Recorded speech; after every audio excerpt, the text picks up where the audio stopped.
آپ ان شہروں سے باہر گئے ہی نہیں۔ امام نے فرمایا کہ اللہ نے جبرائیل علیہ السلام کو حکم دیا تھا کہ وہ ساری زمین اکھیڑ کر حضور اکرم صلی اللہ علیہ وآلہ وسلم کے سامنے پیش کرے۔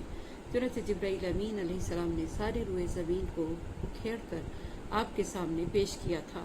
آپ نے اہل مشرق و مغرب کو خدا کی توحید اور اپنی نبوت کی دعوت دی تھی، اور لطف یہ ہے کہ حضور اکرم صلی اللہ علیہ وآلہ وسلم نے ہر قوم کو ان کی زبان میں دعوت دی تھی۔ دنیا کی تمام اقوام سے آپ نے براہ راست خطاب فرمایا تھا۔ اللہ تعالیٰ نے اپنے نبی حضرت محمد مصطفیٰ صلی اللہ علیہ وآلہ وسلم کو حضرت نوح، حضرت ابراہیم، حضرت موسیٰ اور حضرت عیسیٰ علیہ السلام کی شریعتیں عطا کی تھی۔ خدا نے آپ کو تمام سیاہ فام، سفید فام انسانوں اور جنات کے لیے بھیجا ہے۔ حضور اکرم صلی اللہ علیہ وآلہ وسلم نے فرمایا کہ خدا نے میرے لیے تمام زمین کو سجدے کا مقام اور طہارت کا ذریعہ بنایا ہے، اور مجھے ہر کالے اور گورے پر رسول بنا کر بھیجا ہے۔ حضرت ابو طالب علیہ السلام مکے میں حضور اکرم صلی اللہ علیہ وآلہ وسلم کی حفاظت و حمایت کا فریضہ سر انجام دیتے تھے۔ ایک مرتبہ کفار مکہ نے حضرت ابو طالب علیہ السلام سے کہا کہ اپنے بھتیجے سے پوچھیں کہ وہ صرف ہمارے لیے رسول بنا کر بھیجے گئے ہیں یا تمام لوگوں کے لیے رسول بنا کر بھیجے گئے ہیں۔ جب حضرت ابو طالب علیہ السلام نے آپ سے یہی سوال کیا تو حضور اکرم صلی اللہ علیہ وآلہ وسلم نے فرمایا، چچا جان، مجھے ہر کالے گورے عربی عجمی کے لیے رسول بنا کر بھیجا گیا ہے، اور میں ہر کالے گورے عربی عجمی، پہاڑوں کی چوٹیوں پر سکونت پذیر اور سمندر کی تہہ میں رہنے والے تمام لوگوں کو اسلام کی دعوت دوں گا، اور سب سے پہلے فارس اور روم کو اطلاع دوں گا۔ امام محمد باقر علیہ السلام نے فرمایا کہ انبیاء کرام میں کچھ ایسے تھے جن کی نبوت کا دائرہ عام تھا، اور زیادہ تر وہ ہیں جن کی دعوت کا دائرہ خاص تھا۔ حضرت نوح علیہ السلام کی نبوت تمام اہل زمین کے لیے تھی، جبکہ حضرت ہود علیہ السلام کی نبوت قوم عاد کے لیے تھی۔ حضرت صالح علیہ السلام کی نبوت کا دائرہ قوم سمود تک محدود تھا۔ قوم سمود ایک ہی بستی میں رہتی تھی جن کے گھروں کی تعداد 40 سے بھی کم تھی۔ یہ لوگ ساحل سمندر پر آباد تھے۔ حضرت شعیب علیہ السلام کی نبوت صرف مدین تک محدود تھی، اور وہاں کی آبادی 40 گھروں سے زیادہ نہ تھی۔ حضرت ابراہیم علیہ السلام نے عراق کے ایک قریے کوسہ میں تبلیغ دین کی تھی، اور پھر آپ نے وہاں سے ہجرت کی، اور آپ کی ہجرت بھی کسی قتال کے بغیر تھی۔ ان کے بعد حضرت اسحاق علیہ السلام کی نبوت کا دور شروع ہوا۔ ان کے بعد حضرت یعقوب علیہ السلام نے نبوت کا اعلان کیا۔ آپ کی نبوت سرزمین کنعان تک محدود تھی۔ پھر جب یوسف علیہ السلام کی دعوت پر مصر گئے تو کچھ عرصے تک مصر میں تبلیغ دین کرتے رہے۔ حضرت یوسف علیہ السلام کے بعد 12 اسباط کا دور شروع ہوا، اور پھر حضرت موسیٰ اور حضرت ہارون کی نبوت کا زمانہ آیا تو ان کی نبوت بھی سرزمین مصر تک محدود تھی۔ حضرت موسیٰ علیہ السلام کے بعد یوشع بن نون نے دعوت نبوت دی۔ ان کی نبوت کا آغاز صحرائے سینا میں ہوا تھا، جہاں 40 برس تک بنی اسرائیل بھٹکتے رہے تھے۔ ان کے بعد جو انبیاء آئے ان میں کچھ انبیاء کے واقعات اللہ نے حضور اکرم سے بیان کیے ہیں، اور کچھ انبیاء کے حالات بیان نہیں کیے۔ پھر اللہ تعالیٰ نے حضرت عیسیٰ علیہ السلام کو بھیجا۔ آپ کی نبوت کا دائرہ بنی اسرائیل تک محدود تھا۔ آپ کے بعد آپ کے 12 حواریوں نے دین کی تبلیغ کی۔ اس کے بعد ایمان و اسلام چند سینوں تک محدود ہو کر رہ گیا تھا۔ آخر اللہ تعالیٰ نے حضرت محمد مصطفیٰ صلی اللہ علیہ وآلہ وسلم کو تمام جنات اور انسانوں کی طرف مبعوث فرمایا، اور آپ کو خاتم الانبیاء قرار دیا۔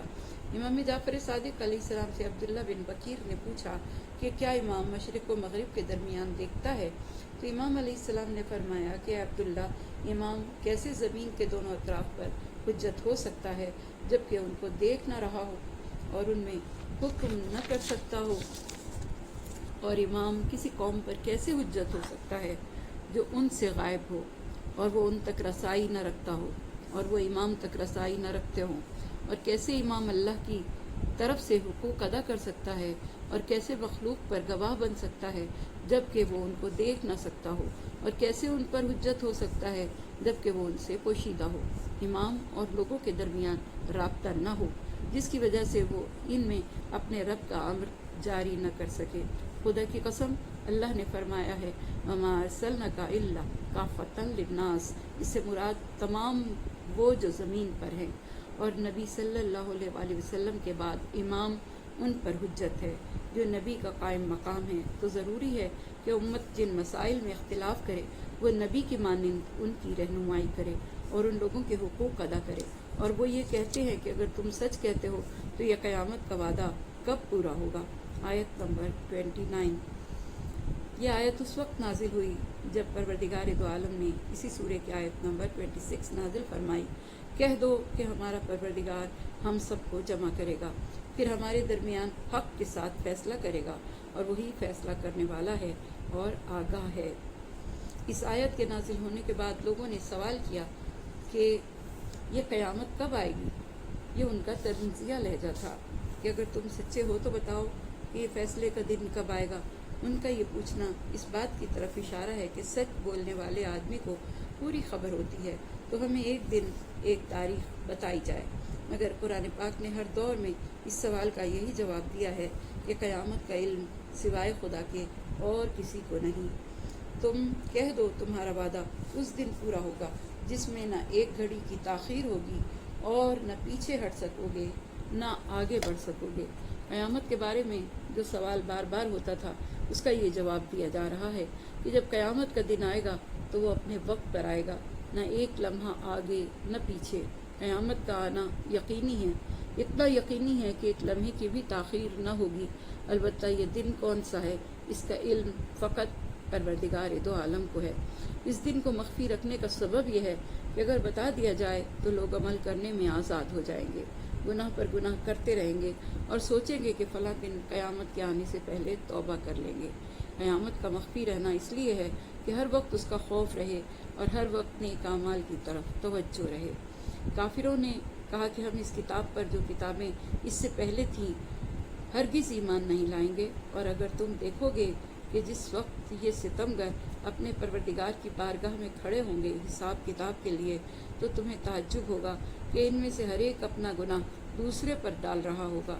چنانچہ جو لوگ کمزور ہوتے تھے وہ اونچے بن جانے والوں سے کہیں گے کہ اگر تم درمیان میں نہ آ گئے ہوتے تو ہم صاحب ایمان ہو گئے ہوتے۔ آیت نمبر 31۔ تو بڑے لوگ کمزور لوگوں سے کہیں گے کہ کیا ہم نے تمہیں ہدایت کے آنے کے بعد اس کے قبول کرنے سے روکا تھا؟ ہرگز نہیں، تم خود ہی مجرم تھے۔ آیت نمبر 32۔ اور کمزور لوگ بڑے لوگوں سے کہیں گے کہ یہ تمہاری دن رات کی مکاری کا اثر ہے، جب تم ہمیں حکم دیتے تھے کہ خدا کا انکار کرو اور اس کے لیے مثل قرار دو، اور عذاب دیکھنے کے بعد لوگ دل ہی دل میں شرمندہ بھی ہوں گے اور ہم کفر اختیار کرنے والوں کی گردن میں توق بھی ڈال دیں گے۔ کیا ان کو اس کے علاوہ کوئی بدلہ دیا جائے گا جو اعمال یہ کرتے رہے ہیں؟ آیت نمبر 33۔ ان آیات میں قیامت کے جھٹلانے والوں کا دردناک انجام بیان ہو رہا ہے۔ وہ لوگ اتنے ہٹ دھرم تھے کہ قرآن اور گزشتہ کتابوں پر ایمان لانے کے لیے قطعی تیار نہیں تھے، لیکن منکرین قیامت اپنے آپ کو حساب کتاب کے میدان میں جب دیکھیں گے تو اپنے گناہ دوسرے پر ڈالیں گے اور گمراہی کا الزام دوسرے پر لگائیں گے۔ کمزور لوگ طاقتور لوگوں سے کہیں گے کہ ہم کو ہدایت کے راستے سے تم نے روکا تھا، جبکہ طاقتور لوگ اس بات سے مکر جائیں گے چونکہ وہ دن فیصلے کا دن ہوگا، کوئی فریق دوسرے فریق پر غلبہ نہیں رکھتا ہوگا، اس لیے آزادی سے گفتگو کرے گا۔ دونوں گروہ پشیمان ہوں گے کیونکہ وہ اپنے اعمال کی سزا دیکھ رہے ہوں گے، اور جب عذاب کا طوق اور زنجیریں دیکھیں گے تو ندامت میں اپنے گناہوں کو چھپائیں گے تاکہ مزید رسوا نہ ہو جائیں۔ خدا فرماتا ہے ہم ان کے گلے میں عذاب کا طوق اور زنجیریں ڈال دیں گے، جب وہ عذاب کو دیکھیں گے تو ندامت کا اظہار کریں گے۔ امام سے پوچھا گیا کہ جب عذاب میں ہوں گے تو پھر ان کو ندامت کا کیا فائدہ ہوگا؟ امام علیہ السلام نے فرمایا کہ وہ دشمنوں کی ملامت اور سرزنش کو پسند نہیں کریں گے۔ اور پھر اگلی آیت میں ارشاد ہوتا ہے اور ہم نے کسی آبادی کی طرف کوئی ڈرانے والا نہیں بھیجا مگر وہاں کے دولت مند اور مراعات یافتہ لوگ کہتے تھے کہ جو پیغام تم لائے ہو ہم اسے نہیں مانتے، اور کہتے تھے کہ ہم اموال اور اولاد میں بڑھ کر ہیں اور ہم پر عذاب نہیں ہوگا۔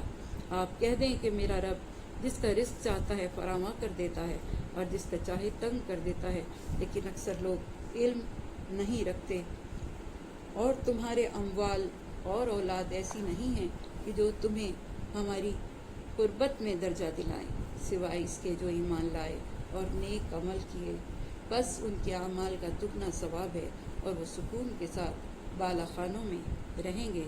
آیت نمبر 34، 35، 36 اور 37۔ زیادہ دولت انسان کو تکبر کی راہ دکھاتی ہے اور اس کے نتیجے میں انسان راہ حق کو قبول کرنے پر آمادہ نہیں ہوتا۔ انبیاء کی مخالفت کا آغاز ہمیشہ دولت مند طبقے سے ہوا، اور جب انبیاء نے انہیں عذاب الہی سے خبردار کیا تو انہوں نے کہا کہ تمہارا خیال صحیح نہیں ہے، خدا کو ہم سے بڑا پیار ہے، اس نے دنیا میں ہمیں مال و دولت اور اولاد عطا کی ہے، اور اگر آخرت کی بات سچی ثابت ہو گئی تو ہمیں وہاں بھی عزت و عظمت ہی نصیب ہوگی۔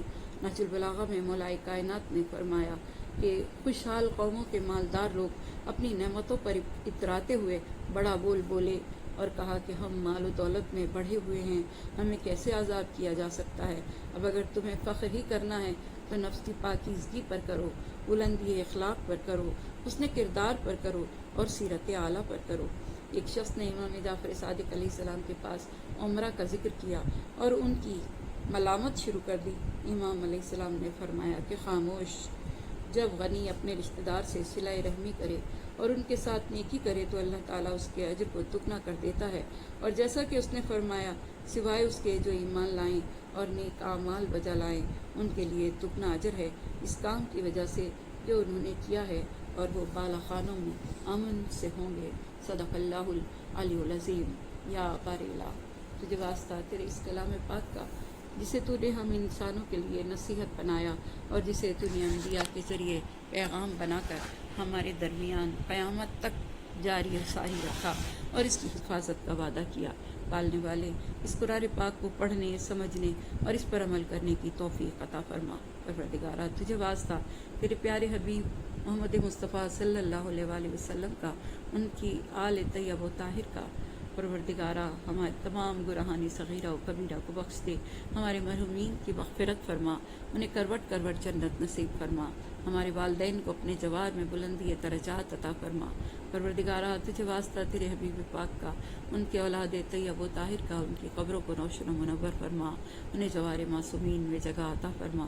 جو بیمار ہیں پروردگارہ، کل بیماروں کو صحت کاملہ، صحت عاجلہ عطا فرما۔ جو پریشان ہیں تو ان کی پریشانیوں کو دور فرما۔ جو رزق کے طلبگار ہیں پالنے والے، ان کی رزق روزی میں وسعت عطا فرما۔ ہمارے جن بچوں نے امتحان دیا ہے، جو دے رہے ہیں، دینے والے ہیں، پروردگارہ تو انہیں سنہری کامیابی عطا فرما۔ اپنے پیارے حبیب کے صدقے میں پالنے والے، تو ہمارے ان گناہوں کو بخش دے جن کے سبب تیرے عذاب کا نزول ہوتا ہے، ان گناہوں کو معاف فرما دے جن کے سبب ہمارے گناہ، جن کے سبب تیری رحمتوں کا نزول رک جاتا ہے، ہمارے ان گناہوں کو معاف فرما دے جن کے سبب تو روز آخر ہم سے سوال کرے گا اور ہمیں عذاب دے گا۔ پروردگار دو عالم، ہمیں ہماری اولاد کو نیکیوں کی توفیق عطا فرما، محمد و آل محمد کے ذکر کے ساتھ وابستہ رکھ۔ پروردگارہ، یہ جو جنگ کے بادل چھائے ہیں پاکستان اور ہندوستان پر اور مسلسل جنگ کی باتیں ہو رہی ہیں، پروردگار دو عالم تو ہمیں اس جنگ سے محفوظ رکھ، ہمارے بچوں کو، ہمارے مردوں کو، ہمارے تمام ملک کے انسانوں کو اس جنگ سے محفوظ رکھ۔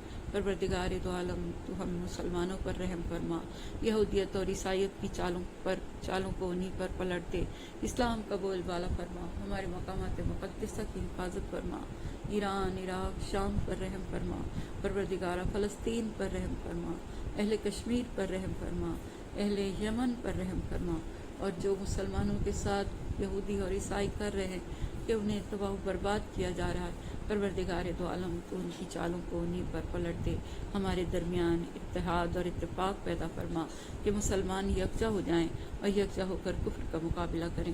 پروردگار دو عالم، اہل کفر سے تو ہمیں نجات عطا فرما، ان کی چالوں کو انہی پر پلٹ دے۔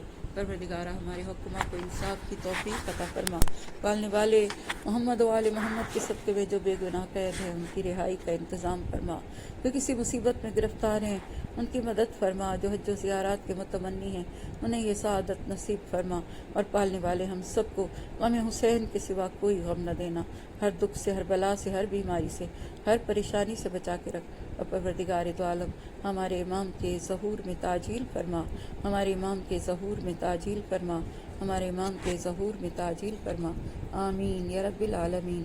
ربنا تقبل منا انک انت السمیع العلیم۔